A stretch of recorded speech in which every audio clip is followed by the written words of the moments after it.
پہلی دفعہ ہوا ہے کہ پاکستان کی اپوزیشن اس طرح پاکستان کی فوج کو ٹارگٹ کر رہی ہے، آرمی چیف کو، آئی ایس آئی چیف کو. اس کی کوئی پہلی مثال نہیں ہے. اور ٹارگٹ کیا کر رہے ہیں، کیا رہے ہیں کہ جناب الیکشن جو تھا وہ انہوں نے، کیونکہ فوج نے دھاندلی کروائی، اس لیے سلیکٹڈ گورنمنٹ. تو اس کے لیے کوئی ان سے پوچھے کہ اگر الیکشن میں دھاندلی ہوئی تھی تو کیا آپ گئے تھے الیکشن کمیشن کے پاس؟ کیا آپ سپریم کورٹ گئے؟ کیا آپ پارلیمنٹ میں آئے؟ کوئی آپ نے فورم پہ کہا کہ دھاندلی ہوئی ہے؟ تو آج جب امریکہ میں الیکشن ہوا تو جب ریپبلکنز کہنا شروع ہوئے کہ الیکشن میں دھاندلی ہوئی تو میڈیا پہلے کہتا تھا کہ انہوں نے ابھی تک کوئی ثبوت نہیں دیا. یعنی وہ میڈیا کہنے کے لیے نہیں تیار تھا دھاندلی جب تک ثبوت نہ ہو. تو نہ ثبوت دیے، نہ کسی فورم پہ گئے، اور پاکستانی فوج کو اٹیک کرنا شروع کر دیا کہ جی انہوں نے ایک سلیکٹڈ حکومت لے کے آئے. اور اصل میں ہم ساری قوم جانتی ہے کہ 30 سال سے یہ جو ان کے لیڈران ہیں، انہوں نے دونوں ہاتھوں سے ملک کو لوٹا ہے. 30 سالوں سے ان کے اوپر باہر مضمون چھپے ہوئے ہیں، باہر کے اخباروں میں، ڈیلی ٹیلی گراف میں، ٹائمز میں، ڈیلی میل میں، میں انگلینڈ کی بات کر رہا ہوں، نیو یارک ٹائمز میں. بی بی سی نے 2 ڈاکیومنٹری ان دونوں لیڈرز کے اوپر بنائی ہوئی ہیں، ان کی چوری کے اوپر. ان دونوں نے ایک دوسرے کے اوپر جو باتیں کی ہوئی ہیں وہ آج آپ ٹی وی دیکھ سکتے ہیں. اور ایک کو زرداری کو جیل نواز شریف نے ڈالا تھا کرپشن میں. دونوں حکومتیں 2 دفعہ کرپشن میں گئی تھی، ایک دوسرے کو کرپٹ کہتے تھے. تو آج صرف اپنی چوری بچانے کے لیے ایک ملک کی وہ انسٹیٹیوشن جو اگر آج کبھی بھی پاکستان کو ایک مضبوط فوج کی ضرورت ہے تو آج ضرورت ہے. اور کیوں ضرورت ہے؟ کیونکہ ہمارے ساتھ جو ہمارا ہمسایہ ہے، 73 سال کی تاریخ میں بر صغیر میں اس طرح کی حکومت نہیں آئی جو آج ہندوستان میں آئی، جو کہ ایک انتہا پسند، ایک ٹوٹیلیٹیرین، ایک ریسسٹ، اینٹی مسلمان اور اینٹی اسلام اور اینٹی پاکستان، کبھی ایسی حکومت نہیں آئی، اور جو انہوں نے کشمیریوں سے کر رہے ہیں. اور اس ٹائم پہ اپنی فوج کو اٹیک کرنا اور پھر اپنی فوج کو کہنا کہ ایک الیکٹڈ حکومت کو گرا دو. اپنے آپ کو ڈیموکریٹس کہتے ہیں، الیکٹڈ حکومت کو گرا دو. اور پھر فوج کو کہتے ہیں کہ اگر آرمی چیف الیکٹڈ حکومت کو نہیں گراتا تو فوج اس کو ہٹا دے. یعنی ملک میں فوج کو کہہ رہے ہیں کہ ملٹری کو کرو، اور کہتے ہیں ڈیموکریٹک. تو میں اس لیے آج اس پلیٹ فارم سے، کیونکہ یہ وہ خاص طور پہ یہ سارا وہ علاقہ ہے جس میں لوگوں نے فوج میں جا کے بڑی اپنے ملک کے لیے قربانیاں دی ہیں، اور آج بھی ہماری فوج قربانیاں دے رہی ہے.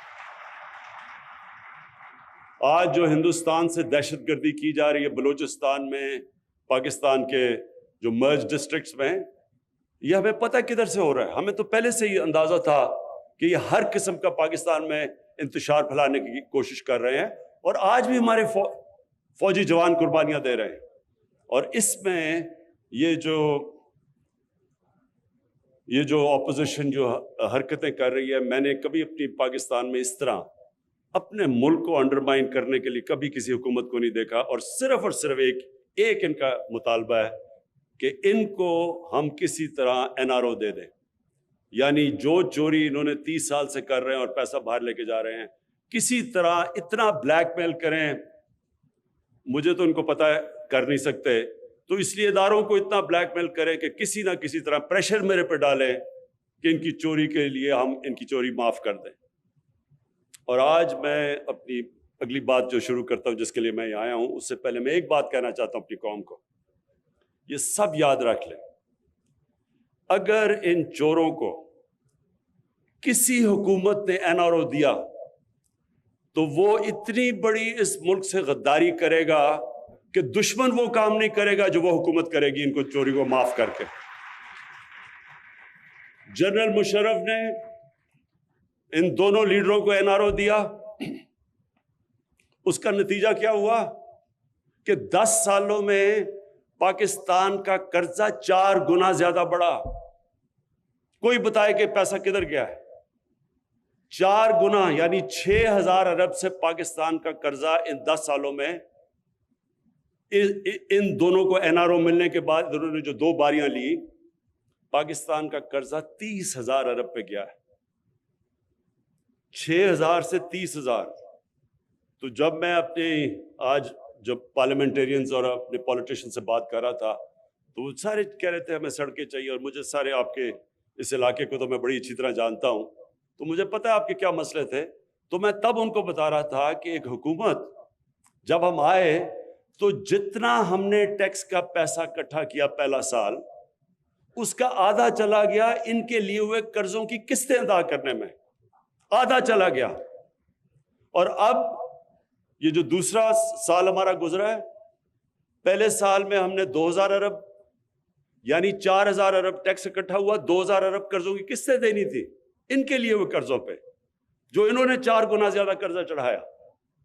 اور دوسرے سال میں وہ قرضے بڑھتے جا رہے ہیں کیونکہ ان کے اوپر سود لگ رہا ہے، تو دوسرے سال 2,700 ارب ہمیں قرضوں کی قسطیں واپس کرنی پڑی۔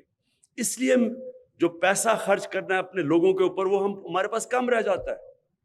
تو یہ ہوتا ہے جب کہ آپ ان لوگوں کو جو کرپٹ ہوتے ہیں، جب وہ آ کے ملک کی سربراہی کرتے ہیں تو وہ سارے ملک کا نظام تباہ کر دیتے ہیں، اوپر سے لے کے نیچے تک ایک نظام کو کرپٹ کر دیتے ہیں۔ آپ ایک تھانے دار کو کیسے کہیں گے یا ایک پٹواری کو کیسے کہیں گے چوری نہ کرے جب ملک کا سربراہ پیسہ چوری کر رہا ہے؟ آپ یہ کیسے کہیں گے یہ جو لوگ جیلوں میں بھرے ہوئے ہیں، یہ جو میرے سے مانگ رہے ہیں این آر او دو، تو یہ بیچارے جو جیلوں میں غریب لوگ بھرے ہوئے ہیں ان کا پھر کیا قصور ہے؟ ان کی تو قصور ان سے بہت کم ہے۔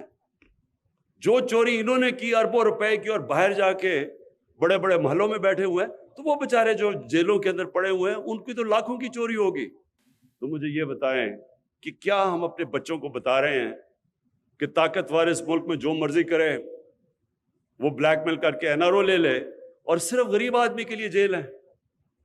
اور اس لیے میں اپنی قوم کو بار بار یاد کراتا ہوں کہ نبی صلی اللہ علیہ وسلم نے کہا تھا کہ تمہارے سے پہلے بڑی قومیں تباہ ہوئیں جو طاقتور کو این آر او دیتی تھی اور کمزور لوگوں کو بیچاروں کو جیلوں میں ڈالتی تھی۔ جو میرا ابھی میں ایک اور اسکیم شروع کرنے لگا ہوں کہ ایک پورے ہمارا ایک پروگرام جس کے اندر پورے سٹیپس لیں گے کہ کوئی پاکستان میں بھوکا نہ سوئے۔ اس کے لیے ہم انشاءاللہ پورا ایک پلان لے کے آئیں گے جس میں پاکستان کے شہریوں کو ہم پوری قوم مل کے کرے گی کہ کوئی ہمارے ملک میں بھوکا نہ سوئے۔ یہ ایک پورا پروگرام انشاءاللہ آپ کے سامنے لے کے آؤں گا۔ تو میں پھر سے آج آپ کو چکوال کے لوگوں کو مبارک دیتا ہوں۔ وہ ایک تو میں بھول گیا، وہ جو سڑک اس کی بڑی ضرورت تھی بائی پاس کی، اس سے بڑا فرق پڑ جائے گا یہاں، وہ تو ہم نے چوتھی چیز آج انوگریٹ کیا ہے۔ لیکن میرے لیے اصل 2 چیزیں ہیں، ایک آپ کا ہاسپٹل اور یہ جو آپ کے ایک اسکول بنا ہے اور جو یونیورسٹی، اس کی میں آپ کو خاص طور پہ مبارک دیتا ہوں پھر سے۔